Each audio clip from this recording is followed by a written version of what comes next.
네, 가정은 교회의 모형입니다. 그래서 가정과 이 교회는 이제 깊은 연관성을 가지고 있습니다. 가정에서 깨닫는 이 영적인 진리들이 있습니다. 그러니까 부모와의 어떤 자녀와 부모와의 관계 속에서 또 부부와의 어떤 관계 속에서 이 깨닫는 영적인 진리들이 분명하게 있습니다. 근데 이러한 깨달음들은 이제 우리를 영적으로 이렇게 성장하게 해줄 뿐만 아니라 이 교회와 그리스도의 관계를 더욱더 잘 이해하게 해줍니다. 지난주 엄주관 목사님께서 이제 부모와 자녀의 관계, 거기서 깨달을 수 있는 어떤 영적인 진리들을 이제 말씀을 전해 주셨습니다. 이제 오늘은 이제 배우자와의 관계 속에서, 이 부부 관계 속에서 이 깨닫게 되어지는 그러한 영적인 진리들을 살펴보고자 합니다. 이제 오늘 본문은 먼저 22절에 아내들이여 자기 남편에게 복종하기를 주께 하듯 하라, 이렇게 되어져 있습니다. 이제 복종하라라고 하면서 시작을 하는 것이죠. 그래서 자칫 잘못하면 이 아내분들이 또 여성분들이 좀 당황할 수 있습니다. 그래서 복종이라는 단어에 좀 예민하게 반응할 수가 있죠. 그러나 말씀을 이렇게 좀 전체적으로 보면은 이 말씀은 뭔가 남성의 권위나 뭐 남성이 뭐 우월적인 위치에 있다던가 어떤 차별적인 관점을 이야기하는 것이 아니라는 것을 우리가 알 수가 있습니다. 그러니까 하나님께서는 뭔가 누가 이렇게 위에 있고 뭐 이런 것이 아니라, 차별이 아니라 이게 서로의 아름다운 유기적인 그 관계 속에서 이 서로의 역할이 있다라는 것을 지금 가르쳐 주고 계시는 것입니다. 그러나 이 시대를 보면, 또 지금까지 이렇게 진행되어진 역사를 보면 직시해 보면 이 여성에 대한 왜곡된 정서들이 분명하게 있습니다. 근데 여성을 그렇게 보는 것은 이 죄로 인해서 이게 왜곡된 것이라는 것이죠. 이 존 스턴트 목사님이 쓰신 책에 보면은 이렇게 되어져 있습니다. 제가 읽어드리겠습니다. 죄가 들어온 결과 남편의 겸손하고 애정어린 리더십이 적대적인 지배나 게으른 무관심으로 바뀌었습니다. 죄가 들어온 결과 아내의 지혜롭고 자발적인 복종이 전적인 의존이나 극심한 반항으로 바뀌었습니다. 죄의 결과 머리됨과 복종의 관계가 추하게 파괴되었습니다. 그리고 그 결과 결혼의 조화로움이 깨졌습니다. 그러니까 죄가 들어오면서 사람은 이제 자기중심적으로 이기적으로 변하게 되었다라는 것이죠. 그래서 남성은 이 잘못된 권위적인 모습으로 변하게 되었고, 또 오히려 여성들은 그 모습에 적대감을 불러일으키는 그러한 관계가 되어버렸다라는 것입니다. 그러니까 여성들도 복종에 대한 의미가 이렇게 왜곡됨으로써 뭔가 자존심을 침범하는 것으로 이렇게 받아들이게 되고 이제 극심한 반항심을 갖게 되었다라는 것입니다. 이러한 죄의 필터로 이 말씀을 오용했던 시절들이 분명하게 있었습니다. 그러니까 남성들은 이 유교적인 사상, 뭐 남아선호 사상, 이러한 관점으로 여성들에게 하나님의 말씀을 막 악잠 세워가지고 딱 위의 구절만 딱 이렇게 보여주면서 복종하라고 하지 않았냐라고 하면서 강압적인 분위기를 그렇게 조성했던 때가 분명하게 있었습니다. 지금도 없다라고 볼 수는 없지만 그러한 사상이나 뭔가 그러한 관점으로 이 구절을 보게 되면 이 말씀은, 오늘의 본문은 절대로 해석이 되지를 않습니다. 왜냐하면 머리의 기능을 우리가 자세히 살펴보게 되면 머리의 기능이 그것이 아니기 때문입니다. 머리의 기능이 뭔가 권위적으로 그러한 기능이 아니라는 것이죠. 23절에 이 남편이 아내의 머리가 된다라고 하고 있습니다. 그러니까 머리의 기능은 무엇이냐면 예수 그리스도를 따라가는 거예요. 그러니까 예수님이 하신 것을 얘기하는 것이죠. 그래서 몸에 생명력을 공급해서 거룩하게 하고 영광스럽게 하는 것입니다. 26절, 27절 그리고 29절에 이제 각각 머리의 기능들을 기록하고 있습니다. 그래서 29절을 보시면 누구든지 언제나 자기 육체를 미워하지 않고 오직 양육하여 보호하기를 그리스도께서 교회에게 함과 같이 하나니. 그래서 이 머리의 역할은 무엇이냐면 오직 양육하여 보호하는 것이에요. 그리스도께서 몸인 교회를 아끼셨던 것처럼 여기서 교회는 저와 여러분들입니다. 저와 여러분들을 아끼시고 양육하시고 보호하신 것처럼 남편의 역할이 뭐냐면 아내를 끝까지 양육하고 보호하라는 것이죠. 그래서 아끼라는 것입니다. 교회가 그리스도의 보호를 받고 또 양육을 받고 아름답게 지어져 가듯이 남편은 아내를 양육하고 보호해야 된다라는 것이죠. 그리고 서로 아름답게 지어져 가야 한다라는 것입니다. 조금 전에 말씀드린 이 존 스토트 목사님이 이 부분을 굉장히 명쾌하게 이렇게 설명을 하십니다. 머리됨은 명령하고 지배하는 권리가 아닙니다. 남편의 머리됨은 그리스도처럼 사랑하고 섬기는 리더십입니다. 아내를 위해 목숨까지 내놓는 책임입니다. 복종은 비굴하거나 강제적이지 않습니다. 그리스도께서는 자유롭고 자발적이며 지혜롭게 힘을 실어주는 복종을 원하십니다. 머리가 이 자기 몸인 이 교회를 보호하고 양육하듯이, 그래서 그리스도께서 그렇게 하셨듯이 남편들도 아내를 그렇게 하게 사랑하게 되면 아내는 그 사랑에 힘입어서 감사하는 마음으로 감동해서 복종하면서 나아오게 된다라는 것입니다. 아내에게 요구되어지는 것은 복종인데 남편에게 요구되어지는 것은 뭐냐면 더 높은 차원이죠. 죽는 것이에요. 그래서 복종을 하시겠습니까? 이제 죽으시겠습니까? 그래서 남편에게 요구되어지는 것이 더 높은 차원이라는 것이죠. 머리가 교회를 보호하고 이 양육하는 것은 무엇으로 가능가 하냐 하면은 25절에 이 내어주심으로 가능합니다. 이것은 자기 자신을 끊임없이 죽이는 것이죠. 그러니까 25절에 이 자신을 주심같이 하라. 그래서 이 자신을 내어주는 것은 이 희생이고 헌신입니다. 그래서 남편이 희생하고 헌신하고 자기 자신을 내어주고 뭔가 쉬고 싶지만 다시 한번 힘을 내어서 헌신하고 희생하고 가정에 또 에너지와 여러 가지 시간을 투자하고 거기서 맡겨진 책임들을 막 다 할 때에 그 가운데 아내는 감동을 받고 거기서 복종이, 그런 귀한 섬김이 상호적으로 일어난다라는 것입니다. 그런데 그 앞에 이제 그 자신을 주신 동기가 무엇이냐면 사랑이라는 것이죠. 그래서 그리스도께서 이 교회를 사랑하시고 이렇게 되어져 있습니다. 근데 여기서 사랑은 이제 아가페의 사랑을 이야기하죠. 세상의 사랑은 그 에로스라고 합니다. 에로스의 사랑. 그래서 에로스는 이제 자꾸 받고 싶어 하는 사랑을 얘기해요. 그래서 가치의 기준이 어디에 있냐면 나에게 있습니다. 그래서 내가 귀하고 내가 소중하고, 그래서 상대는 나에게 그 필요를 계속해서 공급해 줘야 되고 나의 가치를 높여줘야 되는 그런 대상으로 보는 것입니다. 그러나 이 아가페 사랑은 무엇이냐면 나에게 있는 가치가 있는데 그 가치를 부여하는 거예요. 그래서 상대에게 그 가치를 부여해서 그 상대를 굉장히 가치 있는 존재로 여기는 것입니다.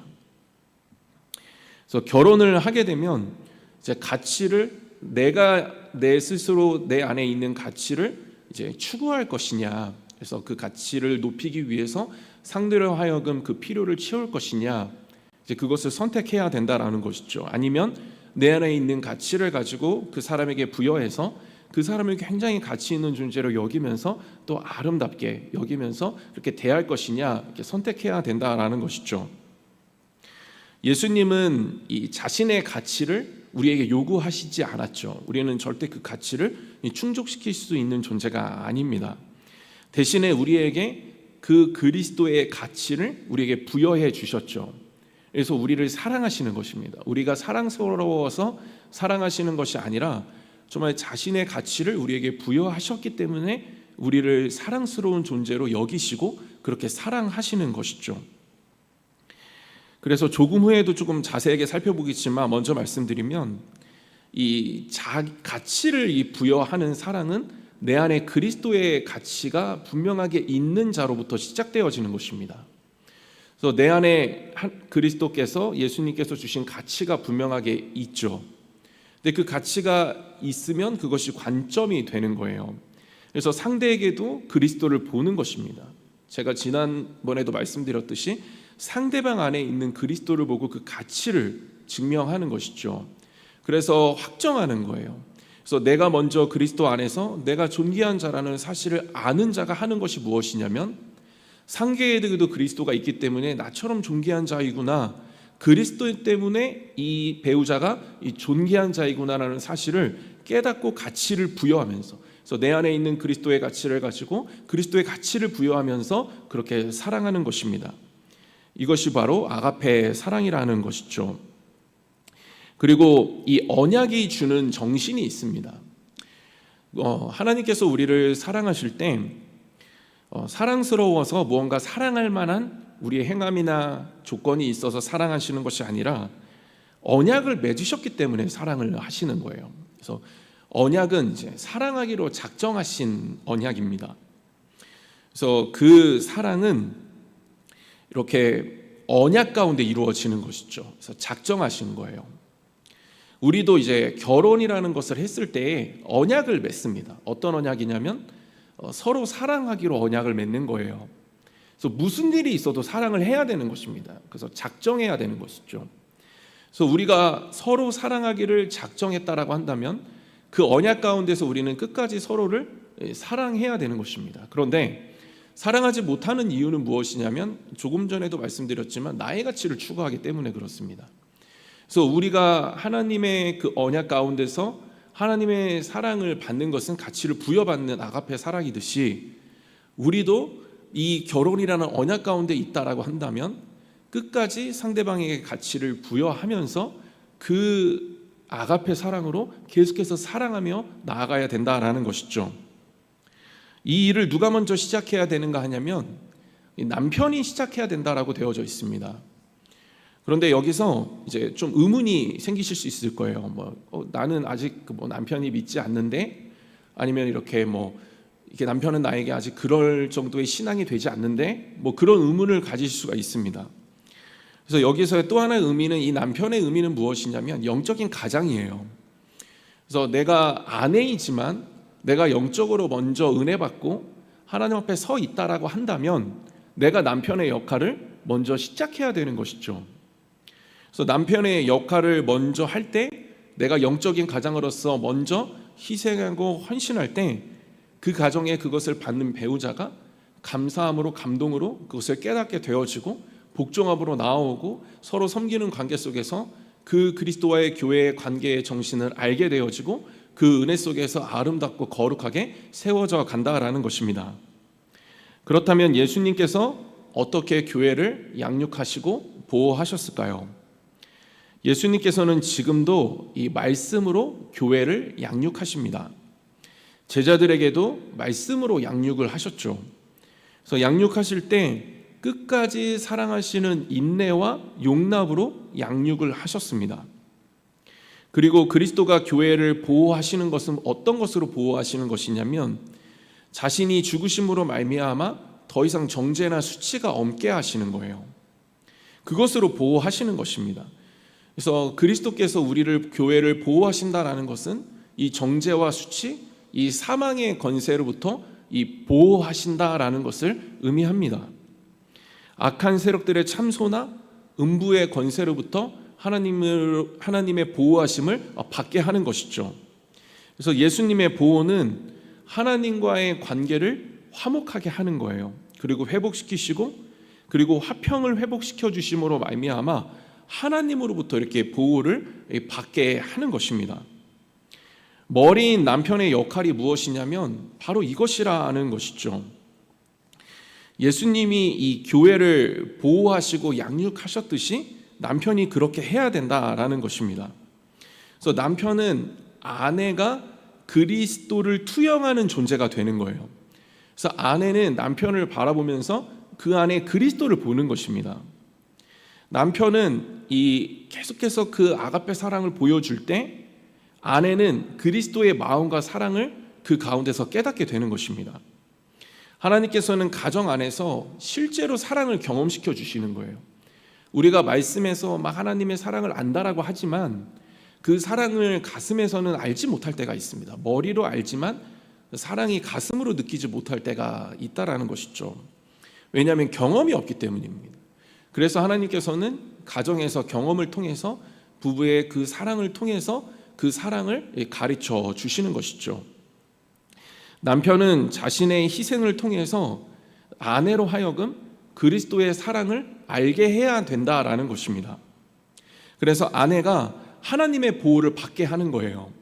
남편이 희생하고 헌신하고 그리스도의 모습을 머리로서의 역할을 막 잘 감당하면 아내는 그리스도를 그 가운데서 보게 되어지고 그 사랑에 힘입어서 그리스도의 사랑을 깨닫고 하나님 앞으로 더 나아가는 존재가 된다라는 것이죠. 그리고 하나님 안에서 보호를 받으면서 더 이상 정죄가 없는 그 그리스도가 교회를 보호하듯이 남편을 통해서 아내 또한 그 하나님의 보호를 받게 되어지는 그 축복으로 나아가게 된다라는 것입니다.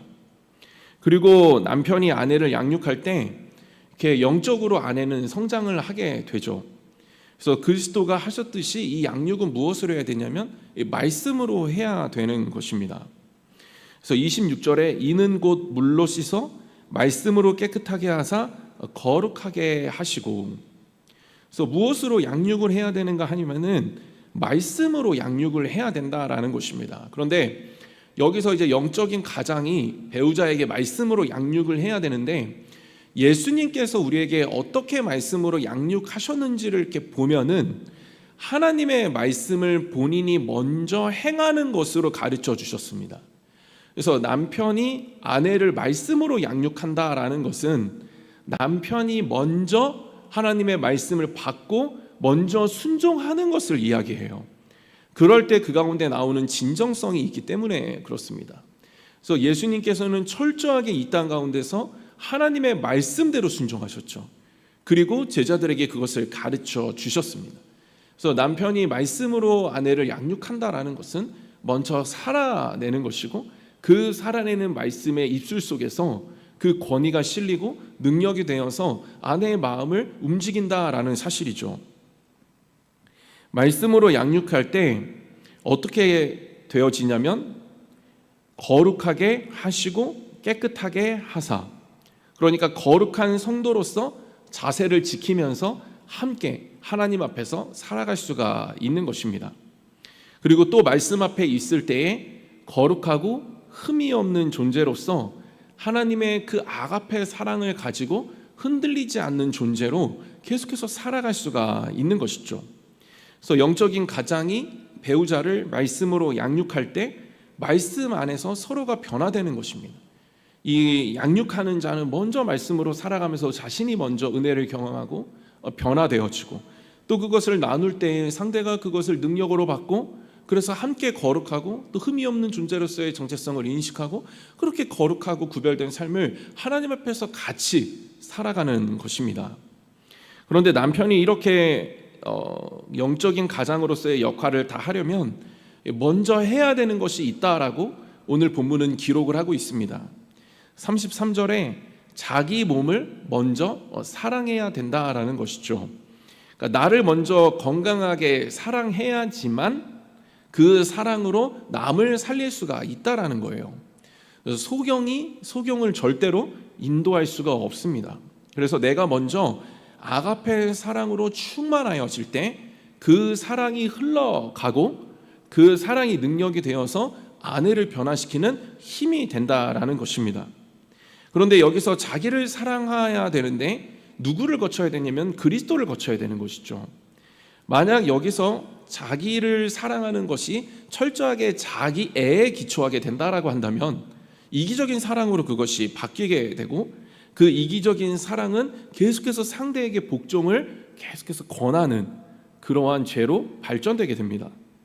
그래서 나를 누구를 통과시켜서 사랑해야 되냐면 그리스도를 통해서 나를 끝까지 사랑해야 됩니다. 그래서 뭔가 내가 연약하고 죄가 많아도 그리스도를 통과했기 때문에 내가 존귀한 자라는 사실을 알게 되어지고 막 교만할 때에도 아니지 나는 그리스도 아니면 죽게 된 존재처럼 해서 겸손함을 회복하고 그래서 뭔가 죄가 나를 삼키려고 할 때는 그리스도를 통과해서 이 자존감을 회복하고 내가 교만해지려고 할 때는 또 그리스도를 통과해서 겸손을 회복하고 그래서 자꾸 그리스도를 통과해서 나를 건강하게 만들어가는 것이 필요합니다. 그렇게 건강하게 자기 자신을 이렇게 만들어 갈 때에 그 안에서 선한 것들이 이제 건강한 것들이 흘러가게 되어지고 그것은 능력이 되어서 상대에게 감동을 불러일으키고 서로의 섬기는 관계와 교제 속에서 그 가정은 하나님 앞에서 흠이 없고 거룩한 교회로, 가정으로 쓰임받고 세워지게 되는 것입니다. 이사야 32장 8절입니다. 존귀한 자는 존귀한 일을 계획하나니 그는 항상 존귀한 일에 서리라. 안에 사랑이 있으면 사랑하는 일에 힘쓰게 된다라는 것이죠. 배우자를 양육하고 보호하기 위해서는 내가 먼저 말씀 앞에 서야 됩니다. 나의 존귀함을 말씀 앞에서 확인해야 돼요. 그래서 그리스도의 사랑으로 먼저 자기 자신을 말씀 앞에서 확인하는 것이 필요합니다. 그래서 그 사랑으로 무장하고 그랬을 때 사랑이 흘러가는 것이죠. 생수의 강이 돼서 흘러가고 배우자를 변화시키고 서로의 관계 속에서 섬기고 희생하고 헌신하며 그 아름다운 조화 속에서 그 주님의 아름다운 거룩함이 묻어나고, 그래서 교회로서의 그 가정은 또 하나의 교회인데 교회로서의 역할을 거룩하게 감당하면서 살아갈 수가 있는 것입니다. 이제 이 복종이라는 단어가 아내분들에게, 여성분들에게 이제 거부감으로 다가오지 않으실 것입니다. 남편이 해야 될 게 너무나도 많아요. 그래서 단지 첫 구절에 그렇게 나와버리니까 당황할 수 있지만 뒤부터는 남편이 더 많은 것들을 해야 됩니다. 이렇게 머리의 역할이 가정 안에서 막 이루어지게 되면 이제 감사하게 되어지고 아내가 남편을 더 잘 섬기게 되어진다라는 것이죠. 그러니까 이렇게 자연스러운 섬김을 통해서 나오는 것이 이제 복종이라는 것이죠. 33절에서는 그걸 다시 말해서 이 존경을 한다라고 되어져 있습니다. 그래서 이렇게 뭐 여러 가지 연구를 보면은 남자는 언제 가장 이렇게 힘이 있어지냐면 인정해 줄 때, 다 잘 알고 계시죠. 그래서 그러나 그 인정을 이렇게 뭔가 오는 것 없이 하라는 것이 아니라 정말 존경하는 거예요. 그 사랑을 베풀어 줄 때 그걸 당연시 여기지 않고 아내는 감사한 마음으로, 겸손한 마음으로 그것을 받고 그 조금의 희생과 헌신이 있을 때 그것을 알아차려주고 감사하고 표현해주고 했을 때 남편은 더 힘을 받아서 머리의 역할을 더 감당할 수가 있다라는 것입니다. 권위로서의 머리가 아니라는 것이죠. 책임으로서 머리가 되는 것입니다. 그래서 그 역할을 더 잘할 수 있도록, 그래서 아내는 계속해서 인정해주고 독려해주고, 그래서 거기로부터 오는 그 공급을 남편으로부터 받고, 그래서 함께 지어져 가는 것이죠. 그래서 22절에 이 복종이라는 뜻을 우리가 만약에 잘못 보게 되면 예수님을 오해하는 게 돼버립니다. 예수님이 마치 권위적인 분이시라고 우리가 여겨버리는 것이랑 같다라는 것이죠. 그래서 이 복종이라는 단어는 뭐 지배성, 강압성, 독재성 뭐 이런 의미를 가지고 있는 것이 아니라 이 머리는 계속해서 자기 자신을 내려놓고 내어줌으로 몸의 필요를 공급하고 계속해서 건강하게 세워가는 그러한 역할입니다. 그것을 이제 아내는 받고 또 영적인 가장이 나에게 그것을 베풀어 줬을 때 그 배우자는 그것을 받고 계속해서 그것이 잘 유지될 수 있도록 이제 도와줘야 된다라는 것이죠. 그것이 이제 복종이고 이 존경입니다. 그런데 이제 그 아내가 해야 되는 역할을 보면은 이 돕는 배필이라고 이렇게 나와져 있습니다. 근데 돕는 배필을 이렇게 제가 이렇게 좀 분석을 해보니까 여기서 이 돕는이 이제 남편이 머리의 역할을 더 잘할 수 있도록 도와주는 것인데, 여기서 이 돕는이 이 성령이 보혜사가 되어서 이 돕는 이로 우리 가운데 왔을 때 우리 가운데 성령이 도와주시잖아요. 도와주시는 분이 이제 보혜사라는 뜻인데, 이 돕는이랑 이 배우자가 돕는이랑 이 뜻이 같습니다. 그래서 어떻게 해야 되는 것이냐면 이 아내가 자신의 힘으로 남편을 복종할 수 없다라는 거예요. 성령이 우리 가운데 도와주시는 일이 무엇이냐면 예수님을 닮을 수 있도록 도와주십니다. 그래서 그러니까 남편이 예수님을 더 잘 닮을 수 있도록, 그래서 머리의 역할을 잘 할 수 있도록 아내가 해야 되는 것이 무엇이냐면 성령의 그 일하심에 동참하는 거예요. 그래서 아내가 그냥 감동받았다고 해서, 감격을 받았다고 해서 그냥 그것은 잠깐일 뿐이라는 거예요. 그래서 아내가 그것을 받고 남편이 그렇게 정말 헌신해주고 희생해준다라고 한다면 아내는 끝까지 성령을 구해야 된다는 거예요. 성령을 구하고 성령님이 그 남편 속에서 계속해서 예수님을 닮아가는 일에 성령님이 역사하실 수 있도록 계속해서 성령을 구해야 된다라는 거예요. 그리고 또 하나는 본인이 성령의 충만함을 받아서 남편이 계속해서 예수님을 닮아갈 수 있도록, 그래서 성령님의 인도하심을 따라서 복종하고 존경하고 도와야 된다라는 것입니다.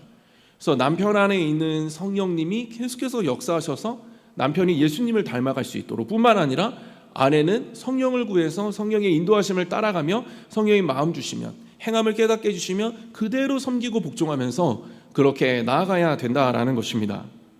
말씀을 마무리하겠습니다. 부부는 서로를 통해서 그리스도를 경험해야 돼요.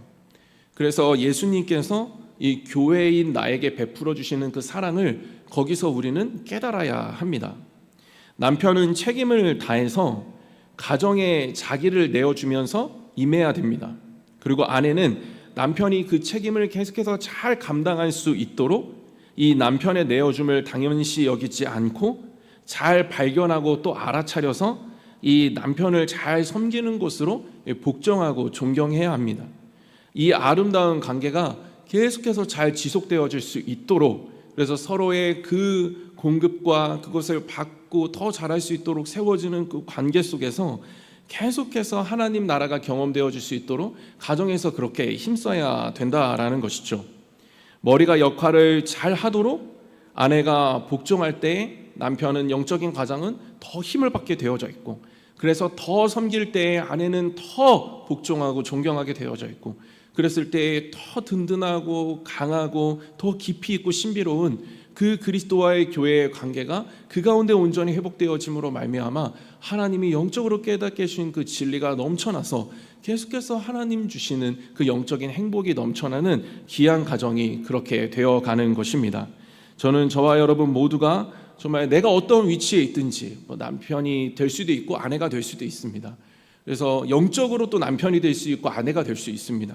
그래서 어느 위치에 있든지 남편으로서의 정체성을 가지시고 또 섬기시고 나를 내어주고, 그래서 다 양육하고 보호하는 저와 여러분 되시기를 소망하고, 뿐만 아니라 또 내가 아직은 연약해서 받는 입장이라고 한다면 그 베풀어주는 사람의 그 마음을 잘 헤아리고 알아서, 그래서 잘 세워주고 또 인정해주고 당연하게 여기는 것이 아니라 잘 독려해줌으로 말미암아 계속해서 아름다운 선순환 속에서 하나님의 나라를, 그 그리스도의 사랑을 그 가운데 함께 경험하고 또 그리스도께 복종하는 것이 무엇인지를 온전히 깨닫게 되어지는, 그래서 그 영적인 그 상호 관계 속에 정말 얼마나 큰 기쁨과 평안이 있는지를 경험하시는 저와 여러분 모두 되시기를 주님의 이름으로 축원드립니다.